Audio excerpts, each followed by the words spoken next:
If you're an HR professional who works hard to fill roles within your company, keep employees engaged, and build company culture, welcome to America Back to Work, where dreams only work if we do.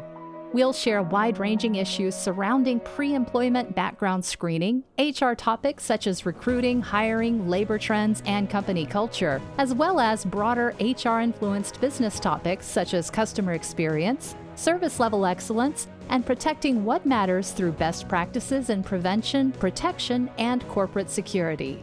America Back to Work is brought to you by S2 Verify. Here's your host, Arnette Heintze. Welcome to America Back to Work, brought to you by S2 Verify, where our purpose is to help you hire with confidence and manage insider risk. I'm your host, Arnette Heintze. Thank you for joining. Today, I'm very excited to be joined by Candace Bruder. Candice is a Nashville-based entrepreneur who founded Pure Sweet Studios. Pure Sweet Studios is an exclusive wellness destination for state-of-the-art, full-spectrum infrared sauna and float therapy. Candace is dedicated to spreading the word about the importance of overall health, as well as building purpose-driven teams. The discussion is perfect for us today because last week we had a conversation about the importance of mental health in the workplace. So today's conversation really kind of aligns with that. And Candace, thank you for joining. And would you mind sharing a little bit about Pure Sweet Studios, your purpose, and how you're helping your employees connect with the purpose? Well, hello, and thanks for having me. And great to be a part of this because hiring talent, developing purpose-driven brands, businesses, retention and all of that is really at the forefront of every business owner's mind right now. And it does require a lot of thought and discussion about it. I founded Pure Sweat Studios about 5.5 years ago. My previous career was in PR, actually. And when I moved to Nashville, I recognized that there was just a need for wellness studios, and sauna was something that I'd always been really passionate about, and then learned about infrared sauna and how that takes everything to such an abundant health benefit level. And just on an instinct and a really clear vision, I started something that I really wanted for myself. I'm a candidate and a client, just like my many thousands of clients that we have across our studios. We offer infrared sauna, we offer floating, we also are going to be offering cold plunge as well. But the heart of what we do and who we are and how we serve is that we are really a community-focused space for health, healing, and connection within. That is our mission statement, and I'm sure we'll be talking about the importance of mission statements and brand values during our conversation today. But we are growing nationally. We have about almost 20 studios within our portfolio, and 6 open studios right now. So Well, it's a great time to be in the wellness industry. And certainly COVID was a great catalyst to bringing well-being to the forefront of everyone's minds and hearts. I think you're right. I think COVID absolutely brought that to the forefront for us, and it's great to hear the story and your success you're having with it as you build your enterprise. So one of the biggest challenges, I bet, in not just for you, but any small business and that's growing rapidly, is finding the right talent. So how do you make sure as you recruit and you're looking for talent, how do you align your purpose to that initiative and make sure that you're getting that talent that can align to your purpose? Yeah, great question. What I've really come to learn and understand is that you have to have a very strong foundation and clarity about your purpose, about your brand values, and for those to be very clearly articulated and included within everything that we do. I've spent considerable amount of time, especially in the past 1.5 years or so, really honing in on and developing very clear brand values. Brand values are going to show up in everything that you do with hiring, recruiting, retention, reviews, compensation. And when you have very clearly articulated brand values, that really serves as a strong foundation, even within the interview process, because you'll start cueing in on certain words, phrases, terminologies, expressions, interests, curiosities that align with your brand values. And that always becomes a cue to me of like, oh, they are, aligned with who we are and how we want to serve. So within all of our operational materials, and I have, 200-page document, operations tactics that are very clear on who we are, how we serve, how we implement that purpose into the tactics of operations even. So it's always circling back to the team about what our purpose is and what our brand values are, even something as simple as cleaning. There's a lot of cleaning within our studios and within our services. And even cleaning, for example, I'll always circle that back to one of our mantras, which is a clean environment is a calm environment. The way that we care for our services and our clients and our spaces is the way that we show love and care for our clients. So there's just always a focus on purpose, breadth, and depth in everything that we do. Oh, fabulous. And as you look at, as your operations are expanding and you're growing nationally, it's not uncommon to have multiple generations that you're searching for talent in. I know you probably, there could be, going back to the baby boomer generation, which is my generation, and then going forward. So do you find a difference in recruiting, or is it pretty much the same message that you're getting out there around purpose for these various generations? Yeah, there is a bit of a difference, and then you have to consider just the context of what a day in the life is like working within a studio. So what I like about an older demographic is that there's going to be a maturity level there. Mm-hmm. We're connecting with clients on a very deep level. They're talking about anything from their personal life challenges. We are a space for healing and for connection, to perhaps health challenges that they have, that I think a more mature team member is just going to have that life experience and be able to relate to them in a meaningful way. At the same time, our studio is also physical. Mm-hmm. You need to have a lot of high energy and stamina, and I can't change the DNA of what a day in a life is like within the studio. And I think that's something that I can never ignore, which is, do you have the energy and the stamina to be running, a health spa every day, which is very fast paced. So right. There's really a combination of the two. But I find that with maybe a more mature demographic, having that deep connection with the clients is very meaningful, versus with a younger demographic, they're very drawn to being a part of a community. They like the social community aspect of it. Being able to market and network and grassroots marketing and social media and things like that is going to be very appealing to them, and to be a voice at the table in ways that they can help grow the business in that way. Yeah.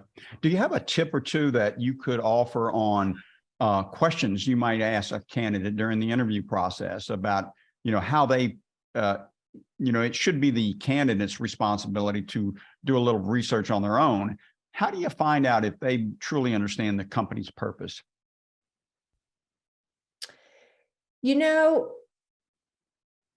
I've found that it doesn't need to necessarily be an apples to apples scenario in order for somebody to be a qualified candidate.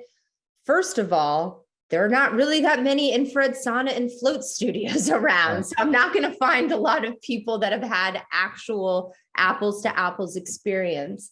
But for us, and because one of our strongest purpose and brand values is being very focused on the client and our community, the first question I'm going to be curious about is, one, what is their customer service experience?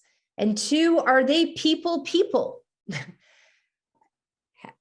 I once had a person that I was interviewing, and she said to me, I've never, met a stranger I didn't know. Great. Mhm. That's a cue to me that this is a person who loves people. Are you outgoing? Do you like striking up conversations? Are you curious? Are you an active listener? I have found that people who are a little more reserved and shy, even despite they may have great previous work experience, but that personality is really what's going to open the doors and the opportunity for connecting, which is where that purpose really is inspired by. So I really want to see, I'm looking at their personality, their customer service. Do they love people? I always say to the team and to candidates, I am just lit up spiritually by being of service to our clients and our community. I love to help somebody and to shepherd them through their wellness journey. And I'm looking for a flicker in their eyes. Yeah. But that they could have experience in restaurants. Restaurants have tons of customer service experience. Working at a vet office, it doesn't necessarily have to be the fitness or the wellness industry. That's great. Maintaining a healthy company culture is critical. I think all business owners and leaders, are constantly aware that, culture is critical. How do you maintain a good, healthy culture?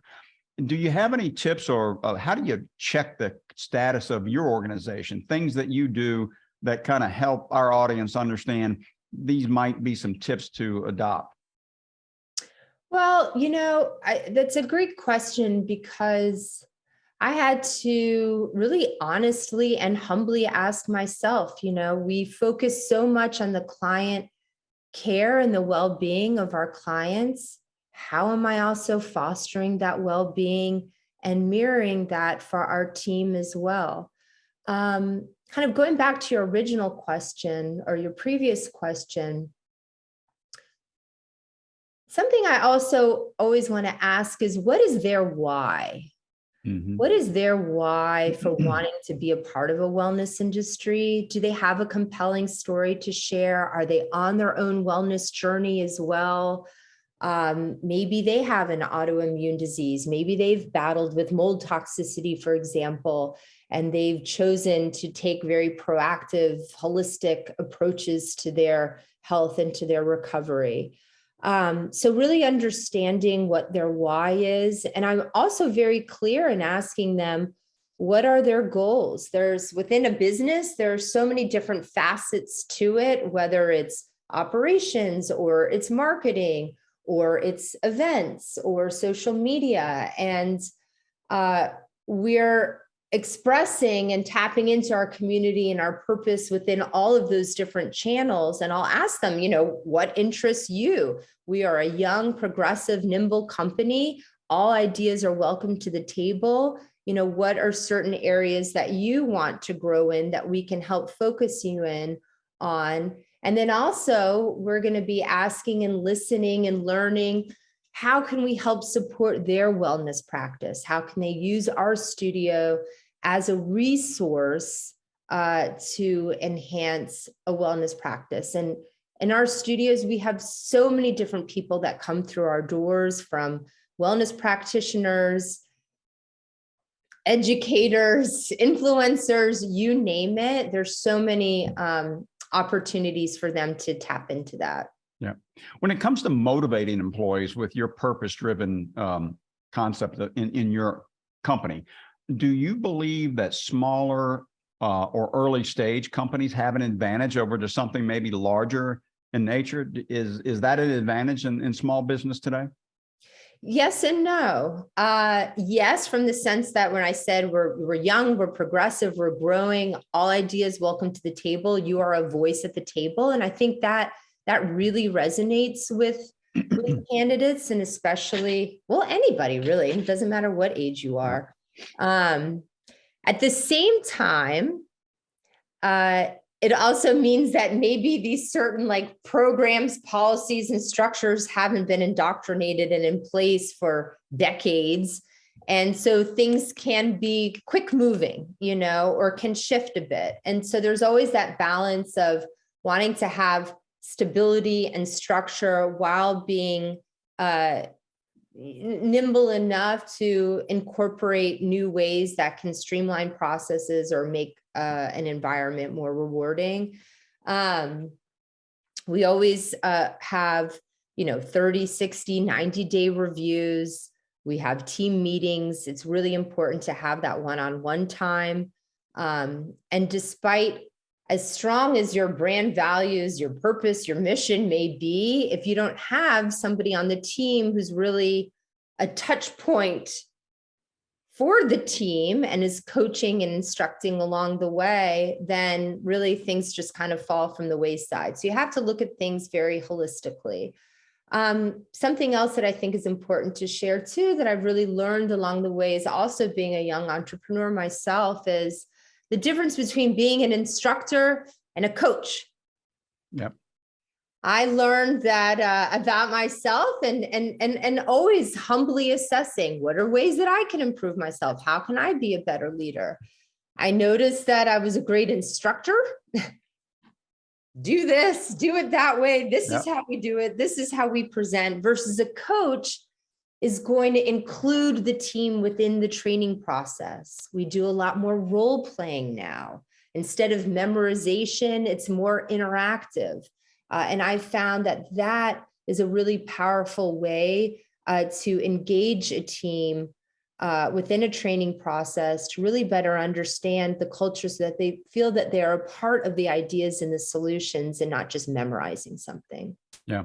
I think for all small businesses, there's this dilemma of, do you hire somebody on an hourly basis or do you hire them as a salaried employee?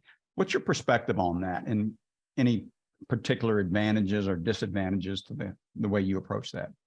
Yeah, we have a combination of the two. I have to have salary on there.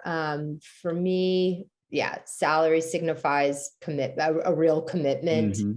We are a business that is open 7 days a week, 12 hours a day, shorter hours on the weekends, but we're open all the time. I always say we're like a grocery store. We never close. Yeah. Yeah. And so I really have to have just salaried, reliable, dedicated team. Hourly, obviously makes a lot of sense too. And there can be flexibility within that. But with hourly, that comes with challenges as well. A lot of times with hourly employees, we're we can be a stepping stone or a transition. Hopefully we are always a stepping stone that's leading them to what their greater goal or career is. But with salary, of course, it's really more of a career proposition. And with hourly, I think just the reality is that you hope to just have a very strong work culture. You hope to have strong retention, but there's going to be a lifespan to that. Yeah. And that is the nature of the business. And it's better for me to just accept that than try to change what it inherently is. Yeah. Yeah. I know Pure Suite is going through a pretty significant growth phase right now. What recommendations do you have for others, whether they're business owners or HR professionals, for seeking talent in a growth phase? Any learnings, any experience you've got that might help our audience? Well, I think it's really a little bit more specific to the nature of my industry and things that I've learned along the way. And then certain qualities that I have found that are just non-negotiable. When I said things like they've got to be a people person, like I've learned that the more kind of quiet, shy, reserved, like it's just never going to translate within a studio environment. I've picked up along the way, sometimes it's almost more helpful to know about what are the don'ts versus the do's. Also within the wellness industry, I will say some red flags that I've encountered is people can be super attracted to a purpose-driven healing industry, but sometimes it can attract wounded birds. Yep. And, you want to be attracting people or hiring people that have already begun their wellness journey versus that are looking to you to help solve a problem that they're just starting to address. Flexibility is really key when you are a 7-day business job.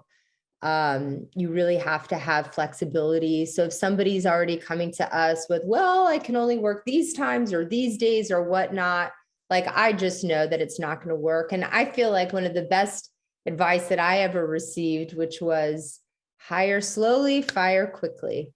Yeah. And I've experienced what happens when you make desperate hire moves. It ends up in the long term just requiring more time, more money, more heartache, or more stress and more pressure on the team. I would rather be jumping in and picking up shifts and supporting than for making a hiring decision that really didn't serve our needs or align with our purpose and our values. So, yeah. But I always say it really begins with clearly articulating your purpose, your values, in every touch point that there is with the team member, from the recruiting, the job posting, to the training materials. It has to be in everything that you do. Yeah. Well, that's great. I have a question that I ask every guest here, and I'd like to close our conversation out today with this question. If our company, S2 Verify, were to conduct a background screening check on you, would there be any surprising discoveries? Well, no. That's good. Okay, I did do some acting when I was in my early 20s. Maybe that would come out. I don't know. But yeah, anything that would be a red flag or alarm, like, good God, no. Yeah. Fabulous. Good question. Well, tell our audience where they can learn more about Pure Suite Studios and how to follow you, and generally the best place for them to learn about what you're offering and how they might look for those offerings. Our website is puresweatstudios.com. We have just an abundance of information about who we are as a company, about our growth, about franchise opportunities as well. And I just want to say, for any entrepreneur or who is having a lot of growth, I think you always have to come back to your purpose and your why within that process as well. And my purpose and my why was that I was so excited that I could share in a platform so that others could build health, healing, and connection within their own communities. And that is the purpose of the franchise company. Yeah. Well, look, Candace, I can't thank you enough for sharing your amazing, thoughts and tips that you've given our audience today. I think everyone that is listening is probably looking now for the infrared studio that's near them. So for our audience, please tune in next week as we discuss the use of technology as a major transformational driver and how this affects hiring. I will be joined by Josh Millette, the founder and CEO of Criteria. That's a success company dedicated to helping organizations make evidence-based talent decisions. And it goes without saying, let's get America back to work, because dreams only work if we do. If you want to stay abreast of HR, recruiting, and hiring trends, tips, and tools, make sure you subscribe to America Back to Work. If you enjoyed this episode, leave us a rating and a review.